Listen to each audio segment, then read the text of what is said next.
सभासदों, माननीय अध्यक्ष जी,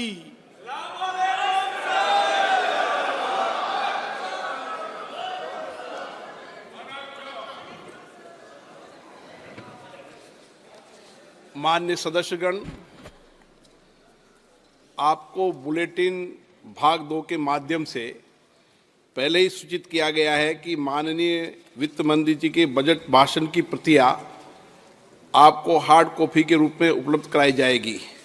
अतः बजट प्रस्तुत हो जाने के पश्चात माननीय सदस्य बजट भाषण की प्रति प्रकाशन काउंटर से प्राप्त कर सकते हैं। आपको ये भी सूचित किया जाता है कि माननीय मंत्री द्वारा बजट प्रस्तुत किए जाने के पश्चात उसे मेंबर पोर्टल पर भी उपलब्ध करा दिया जाएगा। माननीय वित्त मंत्री जी।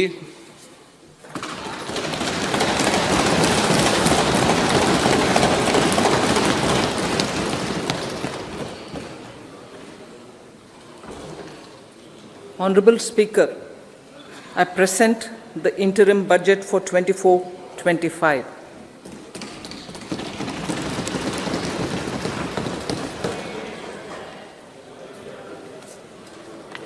The Indian economy has witnessed profound positive transformation in the last 10 years.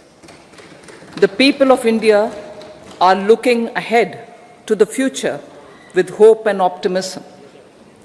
With the blessings of the people, when our government under the visionary and dynamic leadership of Honorable Prime Minister Shri Narendra Modi assumed office in 2014, the country was facing enormous challenges.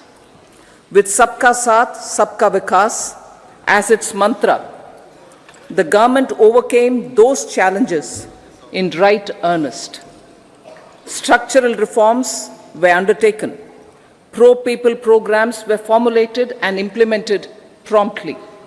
Conditions were created for more opportunities for employment and entrepreneurship. The economy got a new vigor. The fruits of development started reaching the people at scale. The country got a new sense of purpose and hope. Naturally, the people blessed the government with a bigger mandate. In the second term, our government under the leadership of Honorable Prime Minister doubled down on its responsibilities to build a prosperous country with comprehensive development of all people and all regions. Our government strengthened its mantra to Sabka Saath, Sabka Vikas and Sabka Vishwas. Our development philosophy covered all elements of inclusivity, namely social inclusivity through coverage of all strata of the society, and geographical inclusivity through development of all regions of the country. With the whole of nation approach of Sabka Prayas, the country overcame the challenges of once in a century pandemic, took long strides towards Atmanirbhar Bharat, committed to Panch Pran, and laid solid foundations for the Amrit Kal. As a result, our young country has high aspirations, pride in its present, and hope and confidence for a bright future. We expect that our government, based on its stupendous work, will be blessed again by the people with a resounding mandate. Inclusive development and growth. Our humane and inclusive approach to development is a marked and deliberate departure from the earlier approach of provisioning up to village level. Development programs were thus provisioned.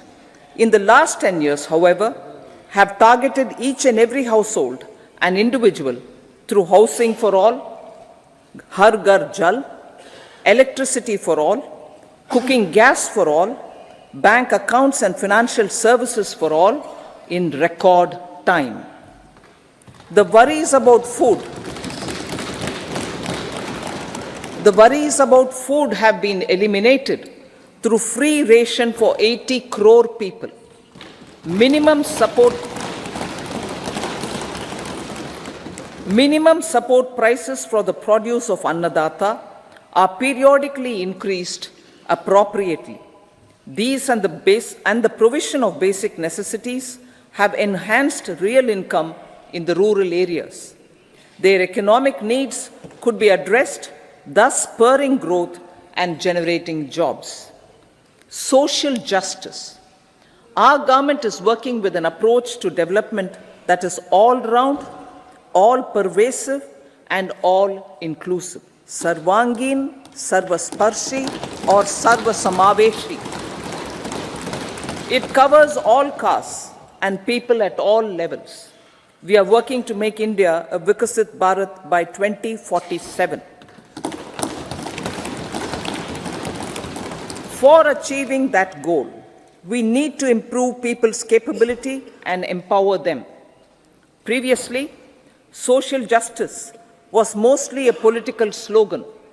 For our government, social justice is an effective and necessary governance model. The saturation approach of covering all eligible people is the true and comprehensive achievement of social justice. This is secularism in action, reduces corruption, and prevents nepotism, prevents Bhai Bhatijawad. There is transparency and assurance that benefits are delivered to all eligible people. The resources are distributed fairly. All, regardless of their social standing, get access to opportunities. We are addressing systemic inequalities that had plagued our society. We focus on outcomes and not on outlays so that the social economic transformation is achieved.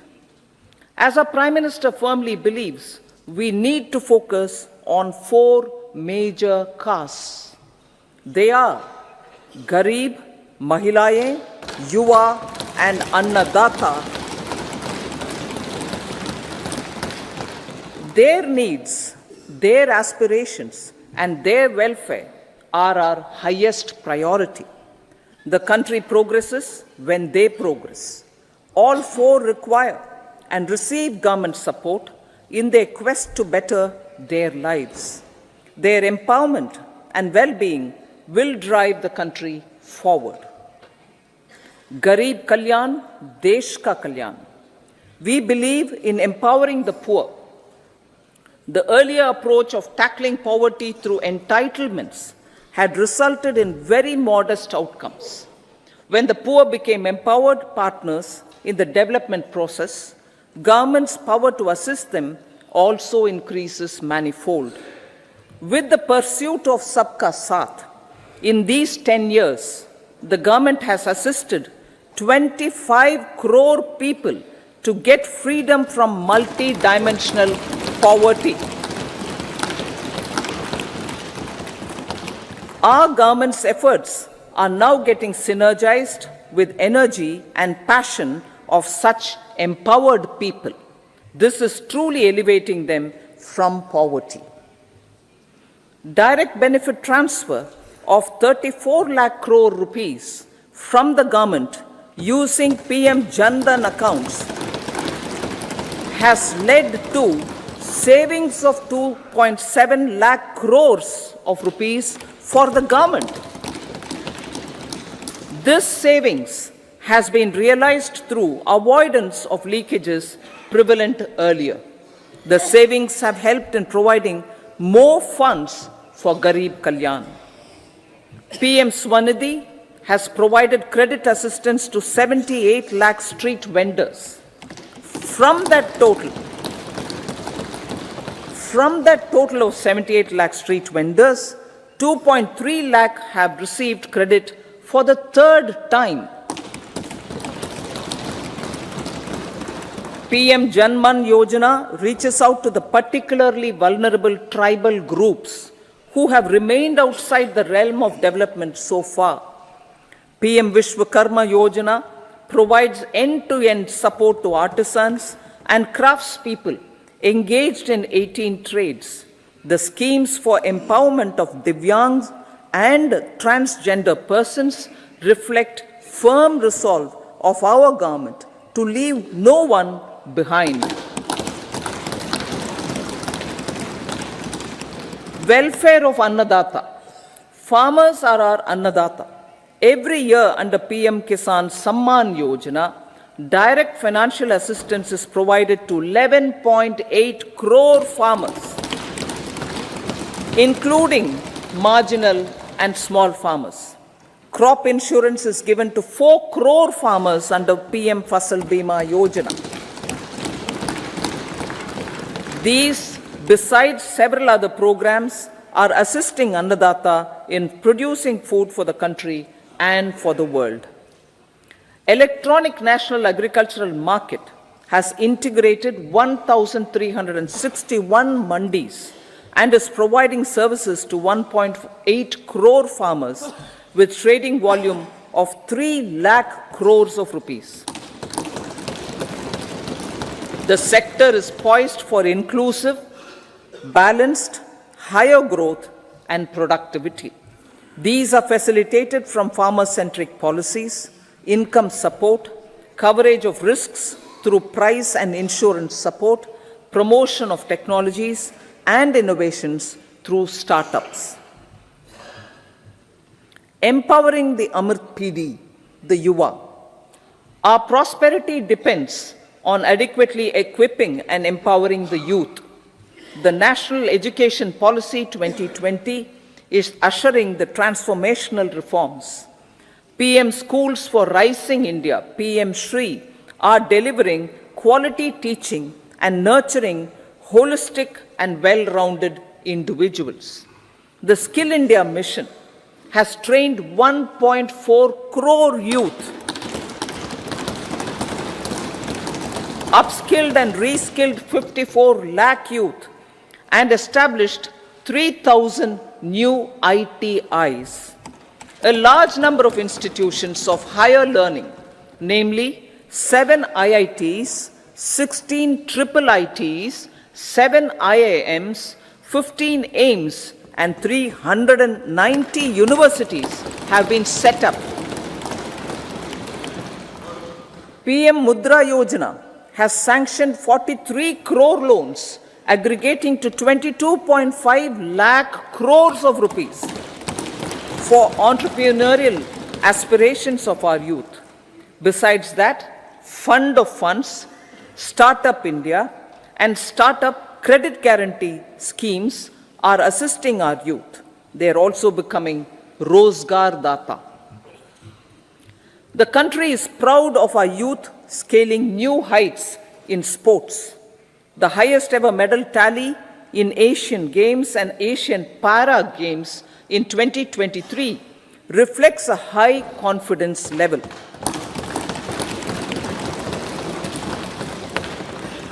Chess prodigy and our #1 ranked player Pragnananda put up a stiff fight against the reigning world champion Magnus Carlsen in 2023. Today, India has over 80 chess grandmasters compared to little over 20 in 2010. Momentum for Nari Shakti. The empowerment of women through entrepreneurship, ease of living, and dignity for them has gained momentum in these 10 years. 30 crore Mudra Yojana loans have been given to women entrepreneurs. Female enrollment in higher education has gone up by 28% in 10 years. In STEM courses, girls and women constitute 43% of enrollment, one of the highest in the world. All these measures are getting reflected in the increasing participation of women in workforce. Making triple talaq illegal, reservation of 1/3 seats for women in the Lok Sabha and state assemblies, and giving over 70% houses under PM Awas Yojana in rural areas to women and giving over 70% houses under PM Awas Yojana in rural areas to women as sole or joint owners have enhanced their dignity. Exemplary track record of governance, development and performance. Besides delivering on high growth in terms of gross domestic product, the government is equally focused on a more comprehensive GDP, that is, governance, development and performance. Our government has provided transparent, accountable, people-centric and prompt, trust-based administration with citizen first and minimum government, maximum governance approach. The impact of all-round development is discernible in all sectors. There is macroeconomic stability, including in the external sector. Investments are robust. The economy is doing well. People are living better and earning better, with even greater aspirations for future. Average real income of the people has increased by 50%. Inflation is moderate. People are getting empowered, equipped, and enabled to pursue their aspirations. There is effective and timely delivery of programs and of large projects. Economic management. The multi-pronged economic management over the past 10 years has complemented people-centric, inclusive development. Following are some of the major elements. 1. All forms of infrastructure, physical, digital, or social, are being built in record time.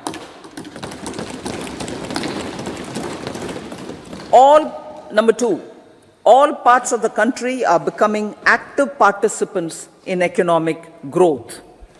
Number 3, digital public infrastructure, a new factor of production as if in the 21st century, is instrumental in formalization of the economy. Number 4, goods and services tax has enabled one nation, one market, one tax. Tax reforms have led to deepening and widening of tax base. Number 5, strengthening of the financial sector has helped in making savings, credit, and investments more efficient.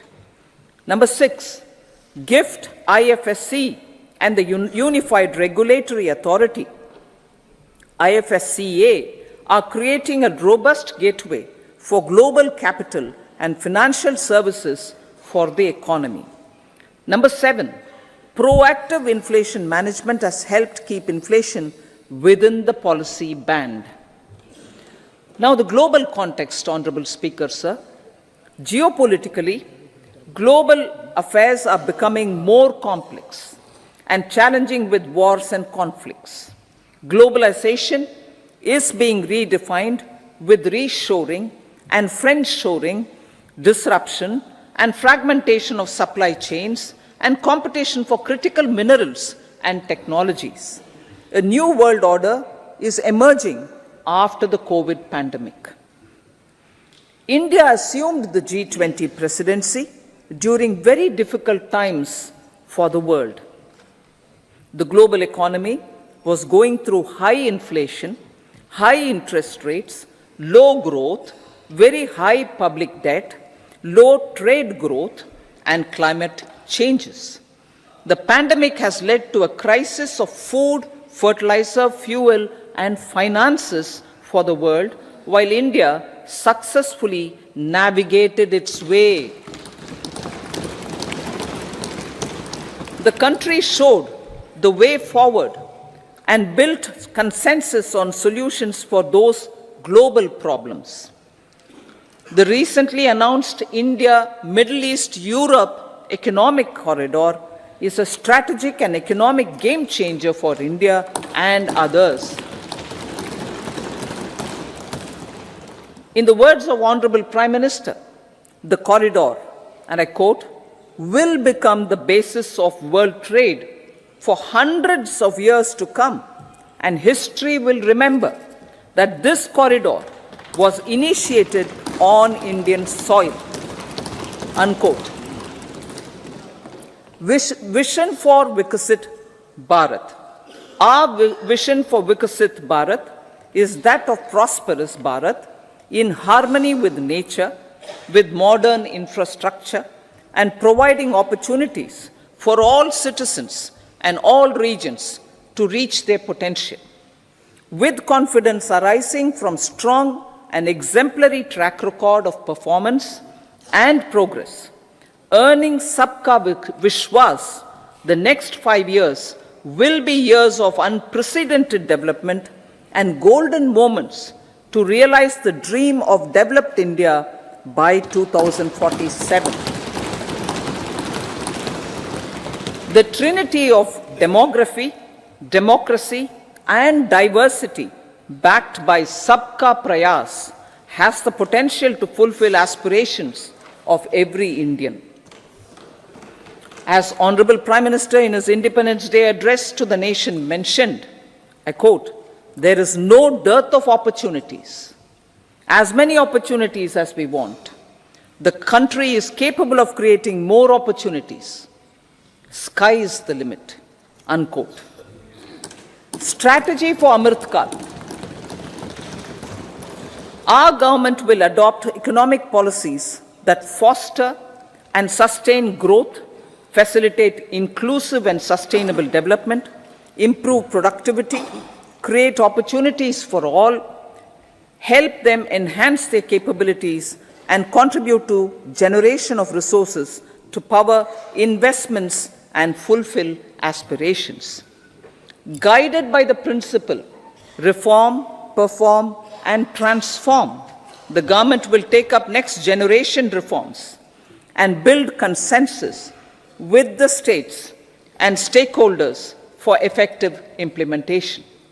It is an important policy priority for our government to ensure timely and adequate finances, relevant technologies, and appropriate training for the micro, small, and medium enterprises, MSMEs, to grow and also compete globally. Orienting the regulatory environment to facilitate their growth will be an important element of this policy mix. Aligning with the Panchamrit goals, our government will facilitate sustaining high and more resource-efficient economic growth. This will work towards energy security in terms of availability, accessibility, and affordability. For meeting the investment needs, our government will prepare the financial sector in terms of size, capacity, skills, and regulatory framework. Aspirational Districts Program. Our government stands ready to assist the states in faster development of aspirational districts and blocks, including generation of ample economic opportunities. Development of the East. Our government will pay utmost attention to make the eastern region and its people a powerful driver of India's growth.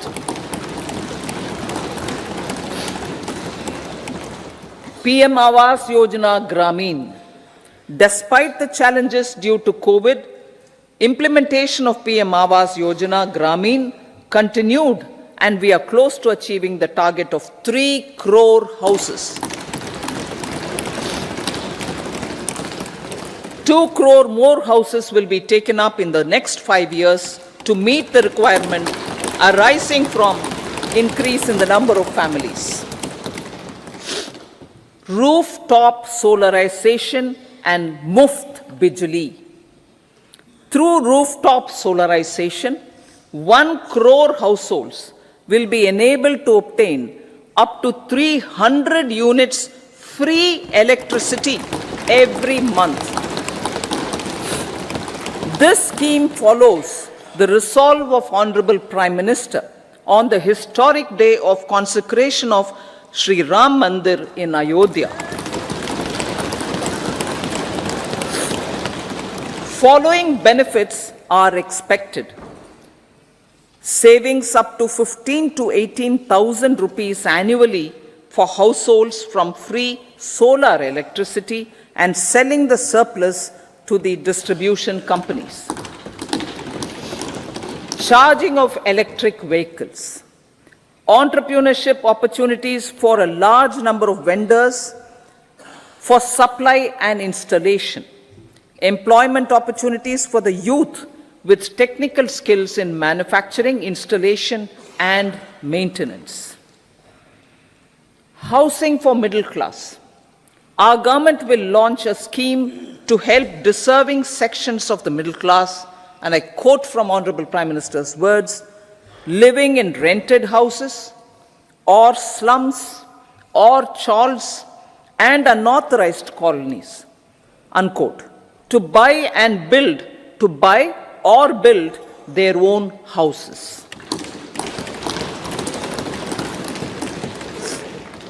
Medical colleges. Several youth are ambitious to get qualified as doctors. They aim to serve our people through improved healthcare services. Our government plans to set up more medical colleges by utilizing the existing hospital infrastructure under various departments. A committee for this purpose will be set up to examine the issues and make relevant recommendations. Cervical cancer vaccination. Our government will encourage vaccination for girls in the age group of 9 to 14 years for prevention of cervical cancer. Maternal and child health care. Various schemes for maternal and child care will be brought under one comprehensive program for synergy in implementation. Upgradation of Anganwadi centers under Saksham Anganwadi and Poshan 2.0 will be expedited for improved nutrition delivery, early childhood care and development. The newly designed U-Win platform for managing immunization and intensified efforts of Mission Indradhanush will be rolled out expeditiously throughout the country. Ayushman Bharat. Healthcare cover under Ayushman Bharat scheme will be extended to all ASHA workers, to all Anganwadi workers and helpers. Agriculture and food processing. The efforts of value addition in agriculture sector and boosting farmers' incomes will be stepped up. Pradhan Mantri Kisan Sampada Yojana has benefited 38 lakh farmers and generated 10 lakh employment. Pradhan Mantri Formalization of Micro Food Processing Enterprises Yojana has assisted 2.4 lakh SHGs and 60,000 individuals with credit linkages. Other schemes are complementing the efforts for reducing post-harvest losses and improving productivity and incomes. For ensuring faster growth of the sector, our government will further promote private and public investment in post-harvest activities, including aggregation, modern storage, efficient supply chains, primary and secondary processing and marketing and branding. Nano DAP. After the successful adoption of nano urea, application of nano DAP on various crops will be expanded in all agroclimatic zones. Atmanirbhar Oil Seeds Abhiyan. Building on the initiative announced in 2022, a strategy will be formulated to achieve Atmanirbharta for oil seeds such as mustard, groundnut, sesame, soya bean, and sunflower. This will cover research for high-yielding varieties, widespread adoption of modern farming techniques, market linkages, procurement, value addition, and crop insurance. Dairy development. A comprehensive program for supporting dairy farmers will be formulated. Efforts are already on to control foot and mouth disease. India is the world's largest milk producer with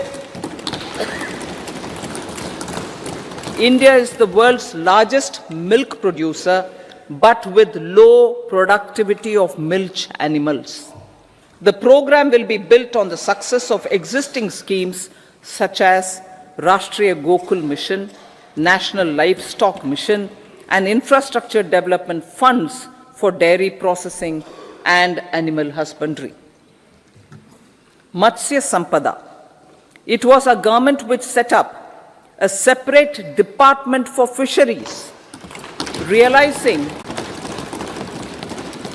this will help in generating employment also. Promoting investments. The FDI inflow during 2014 to 23 was $596 billion, marking a golden era. That is twice the inflow during 2005 to 14.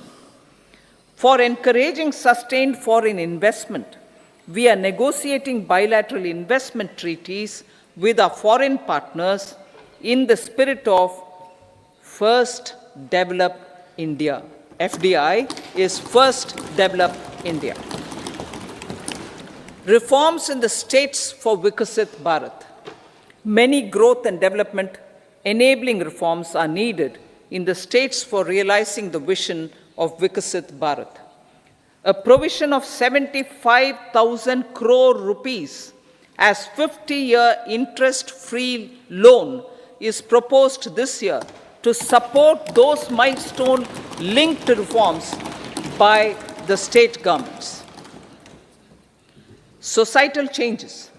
The government will form a high-powered committee for an extensive consideration of the challenges arising from fast population growth and demographic changes. The committee will be mandated to make recommendations for addressing these challenges comprehensively in relation to the goal of Vikasit Bharat. Amrit Kal as Kartavya Kal. Our government stands committed to strengthening and expanding the economy with high growth and to create conditions for people to realize their aspirations.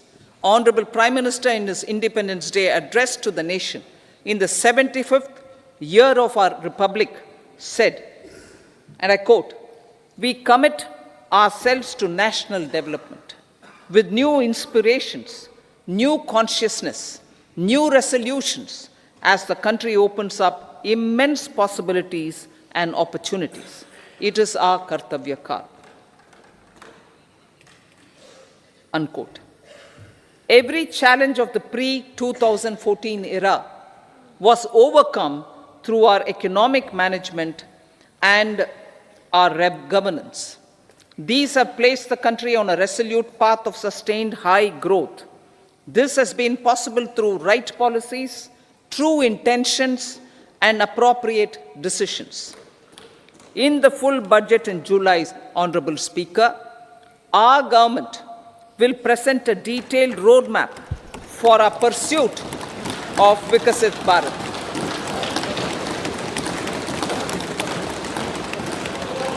Revised estimates.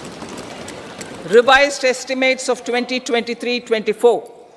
The revised estimate of the total receipts other than borrowings is 27.56 lakh crores of rupees, of which the tax receipts are 23.24 lakh crore rupees. The revised estimate of total expenditure is 44.90 lakh crore rupees. The revenue receipts at 30.3 lakh crore rupees are expected to be higher than the budget estimate, reflecting strong growth momentum and formalization in the economy. The revised estimate of the fiscal deficit is 5.8% of GDP. improving on the budget estimate notwithstanding moderation in the nominal growth estimates. Budget estimates for 2024-25. Coming to the year 2024-25, the total receipts other than borrowings and total expenditure are estimated at 30.80 and 47.66 lakh crore rupees respectively. The tax receipts are estimated at 26.02 lakh crore rupees. The scheme of 50-year interest-free loan for capital expenditure to states will be continued this year with an outlay of 1.3 lakh crore rupees. We continue on the path of fiscal consolidation, as announced in my budget speech of 2021-22, to reduce fiscal deficit below 4.5% by 25-26. The fiscal deficit in 2024-25 is estimated to be 5.1% of GDP, adhering to that path. So the gross and net market borrowings through dated securities during 24-25 are estimated at 14.13 lakh crore rupees and 11.75 lakh crore respectively. Both will be less than that in 23-24. Now that the private investments are happening at scale, the lower borrowings by the central government will facilitate larger availability of credit for the private sector. Vote on account. I'll be seeking vote on account approval of the Parliament through the appropriation bill for a part of the financial year 2024-25. I will now move to Part B. Honorable Speaker, sir, over the last 10 years, the direct tax collections have more than trebled and the return filers swelled 2.4 times. I would like to assure the taxpayers that their contributions have been used wisely for the development of the country and welfare of its people. I appreciate the taxpayers for their continued support. The government has reduced and rationalized tax rates. Under the new tax scheme, there is now no tax liability for taxpayers with income up to 7 lakh rupees, up from 2.2 lakh rupees in the financial year 2013-14. The threshold for presumptive taxation for retail businesses was increased from 2 crores to 3 crores. Similarly, the threshold for professionals eligible for presumptive taxation was increased from 50 lakh rupees to 75 lakh rupees. Also, corporate tax rate was decreased from 30% to 22% for existing domestic companies and to 15% for certain new manufacturing companies. Honorable Speaker, sir, in the last 5 years, our focus has been to improve taxpayer services. The age-old jurisdiction-based assessment system was transformed with the introduction of faceless assessment and appeal, thereby imparting greater efficiency, transparency, and accountability. Introduction of updated income tax returns, a new Form 26AS, and pre-filling of tax returns have made filing of tax returns simpler and easier. Average processing time of returns has been reduced from 93 days in the year 2013-14 to a mere 10 days this year, thereby making refunds faster. Indirect taxation. By unifying the highly fragmented indirect tax regime in India, the GST has reduced the compliance burden on trade and industry. The industry has acknowledged the benefits of GST. According to a recent survey conducted by a leading consulting firm, 94% of industry leaders view the transition to GST as largely positive.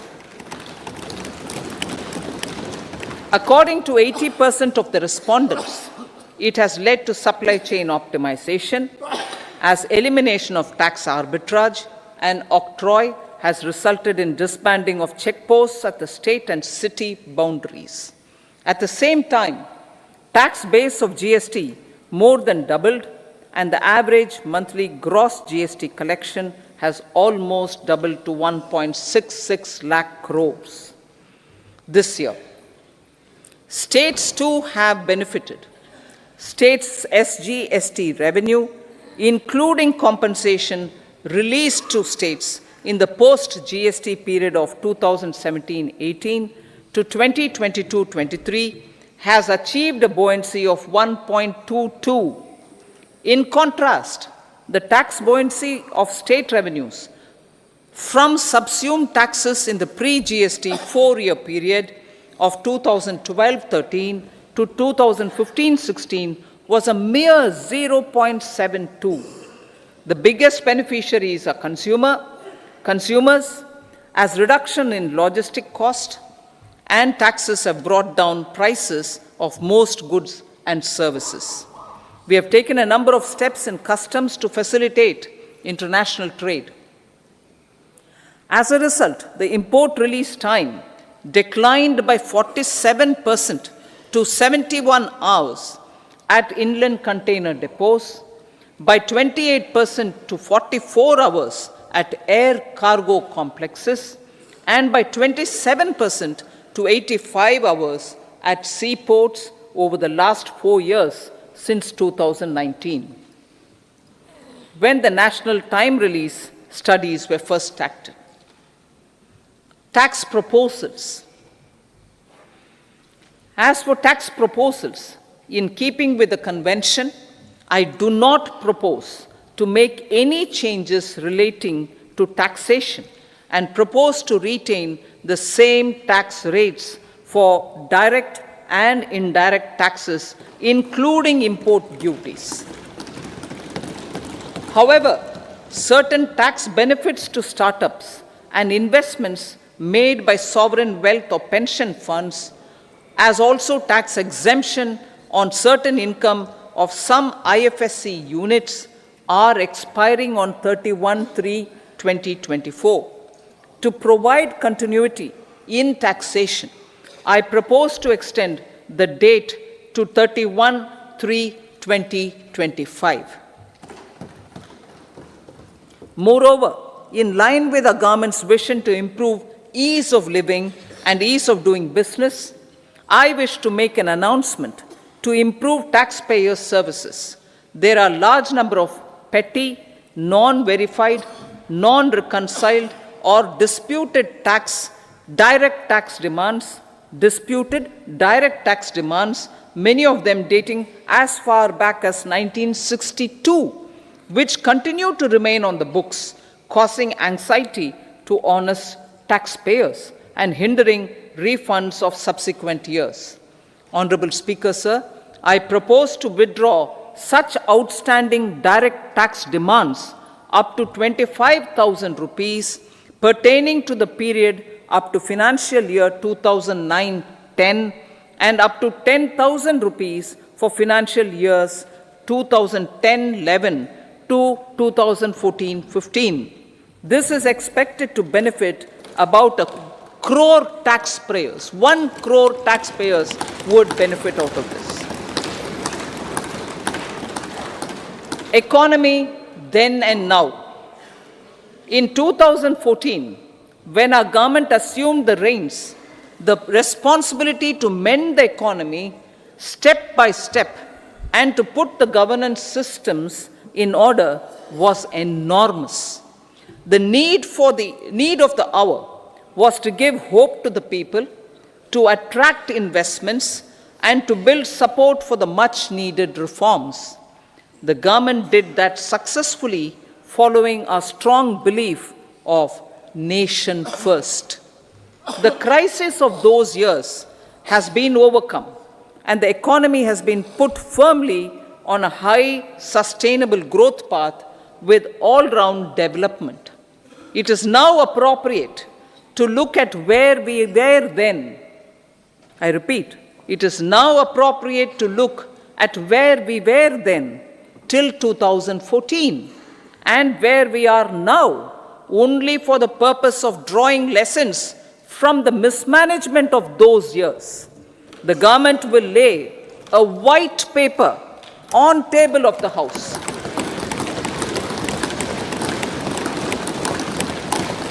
The exemplary track record of governance, development and performance, effective delivery and Jan Kalyan has given the government trust, confidence and blessings of the people to realize whatever it takes, the goal of Vikasit Bharat with good intentions, true dedication and hard work in the coming years and decades.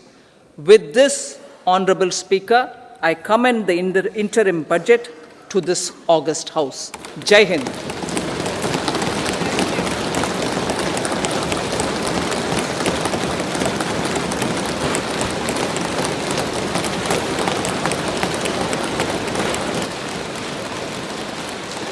Item number 2 Shrimati Nirmala Sitharaman ji.